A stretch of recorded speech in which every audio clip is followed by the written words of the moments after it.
olsun aziz takdir yani жду прощать раз. Она реально зло. Нефа. Hayır. Должен saçma. Ne sen yaptın? Sen giraş. Хороший совет. Ne durma diyelim.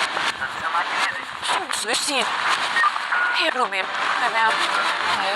Ну, здоровый. Говорю.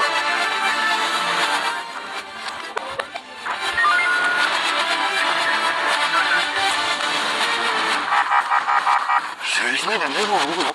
Hayda. Açmacı ne gerek? Yüzüne bile gelmedi işte. Yılan nereye gerek?